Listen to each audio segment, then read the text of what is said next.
നമസ്കാരം. തുടർച്ചയായി 3 തവണ രാജ്യം തന്നെ പിടിച്ചിട്ടും ബിജെപിയുടെ കയ്യിൽ നിന്നും അകലെയായിരുന്നു രാജ്യ തലസ്ഥാനം. 1993 ഡിസംബർ മുതൽ 2003 ഡിസംബർ വരെ ബിജെപിക്ക് 3 മുഖ്യമന്ത്രിമാരുണ്ടായി. ഈ അവസ്ഥയ്ക്ക് പാർട്ടി വലിയ വില കൊടുക്കേണ്ടി വന്നു. പല സംസ്ഥാനങ്ങളിലും രാജ്യത്ത് തന്നെയും പാർട്ടി പലതവണ അധികാരത്തിൽ വന്നിട്ടും തലസ്ഥാനം പിടികൊടുത്തില്ല. ത്രിപുര, ഹരിയാന, വടക്കുകിഴക്കൻ സംസ്ഥാനങ്ങൾ ഇവിടെയൊക്കെ ജയിച്ചിട്ടും ഡൽഹി ബിജെപിയെ അകറ്റി നിർത്തി. വോട്ട് ഷെയറിൽ വലിയ ഇടിവുണ്ടായിട്ടില്ല, എങ്കിലും അധികാരം കിട്ടിയില്ല. 2013 തെരഞ്ഞെടുപ്പ് ലോകത്തെ ഏറ്റവും വലിയ രാഷ്ട്രീയ പാർട്ടിയെന്ന് അഭിമാനിക്കുന്ന ബിജെപിക്ക് ലജ്ജാവഹമായ അവസ്ഥയാണ് ഉണ്ടാക്കിയത്. അവരുടെ ആ നാണക്കേടിനാണ് ഇപ്പോൾ വിരാമമായത്.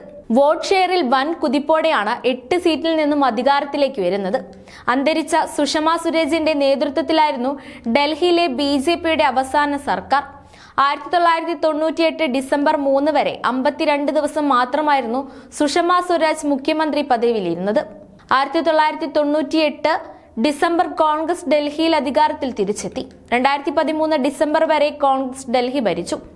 എന്നാൽ 2013 നടന്ന തിരഞ്ഞെടുപ്പിൽ 32 സീറ്റുകളുമായി ബിജെപി ഏറ്റവും വലിയ ഒറ്റകക്ഷിയായെങ്കിലും രാജ്യത്തെ ഞെട്ടിച്ചുകൊണ്ട് 28 സീറ്റുകൾ നേടിയ AAP അധികാരത്തിലെത്തി.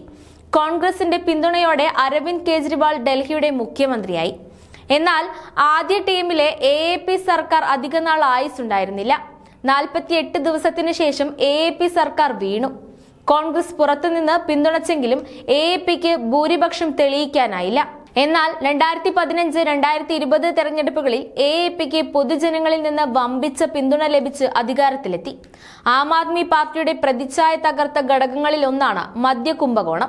കഴിഞ്ഞ 3 ലോക്സഭാ തെരഞ്ഞെടുപ്പുകളിലും രാജ്യത്തെ ജനങ്ങൾ നരേന്ദ്രമോദിയുടെ ഭരണത്തിൽ വിശ്വാസമർപ്പിച്ചു എന്നതാണ് കഴിഞ്ഞ 10 വർഷമായി ഡൽഹിയിൽ ബിജെപിയുടെ ഉയർത്തെഴുന്നേൽപ്പിലേക്ക് നയിച്ച പ്രധാന ഘടകം. എവിടെ മത്സരിച്ചാലും ജനങ്ങൾ വലിയ ശക്തിയായാണ് ബിജെപിയെ കാണുന്നത്. പലയിടത്തും മുഖ്യമന്ത്രി സ്ഥാനാർത്ഥി പോലും ഇല്ലെങ്കിലും പ്രധാനമന്ത്രിയുടെ ജനപ്രീതിയും വികസന പ്രവർത്തനങ്ങളും ബിജെപിയെ വിജയത്തിലേക്ക് നയിക്കുന്ന കാഴ്ചയാണ് കാണുന്നത്. നിലവിൽ 20 സംസ്ഥാനങ്ങളിൽ ബിജെപി ഒറ്റയ്ക്കും NDA മുന്നണിയും ഭരിക്കുന്നുണ്ട്.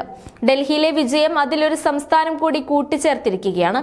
ആന്ധ്രാപ്രദേശ്, ബീഹാർ, ഡൽഹി, മഹാരാഷ്ട്ര, മേഘാലയ, നാഗാലാൻഡ്, പുതുച്ചേരി, സിക്കിം എന്നീ സംസ്ഥാനങ്ങളിൽ ബിജെപിയുടെ നേതൃത്വത്തിലുള്ള NDA മുന്നണിയും അരുണാചൽ പ്രദേശ്, ആസാം, ഛത്തീസ്ഗഡ്, ഗോവ, ഗുജറാത്ത്, ഹരിയാന, മധ്യപ്രദേശ്, മണിപ്പൂർ, ഒഡീഷ, രാജസ്ഥാൻ, ത്രിപുര, ഉത്തർപ്രദേശ്, ഉത്തരാഖണ്ഡ് എന്നിവിടങ്ങളിൽ ബിജെപിയുമാണ് ഭരിക്കുന്നത്. ഓരോ ജീവിതവും ഓരോ കഥകളാണ്, വേറിട്ട കഥകളുടെ ഒരു കൂട്ടായ്മ. വേണമെങ്കിൽ നമുക്കതിനെ ഒരു നോവലെന്ന് പേരിടാം. അതുപോലൊരു നോവലല്ലേ നിങ്ങളുടെ ജീവിതവും? എന്താ, ശരിയല്ലേ? നിങ്ങളുടെ അനുഭവങ്ങൾ, കഥകൾ എന്തുമായിക്കൊള്ളട്ടെ, അത് കേൾക്കാൻ DNA ന്യൂസിലൂടെ ഞാൻ എത്തുന്നു. കഥ പോലൊരു ജീവിതം, അതിനായി ഞാൻ നിങ്ങൾക്ക് വേണ്ടി കാത്തിരിക്കുന്നു. നമുക്ക് ഒന്നിച്ച് കാണാം, കുറേ കാര്യങ്ങൾ സംസാരിക്കാം, വേദനകൾ പങ്കിടാം. നിങ്ങളുടെ വിഷയങ്ങൾ, അനുഭവങ്ങൾ അത് ഞങ്ങളെ അറിയിക്കേണ്ട വിലാസം താഴെ കൊടുക്കുന്നു.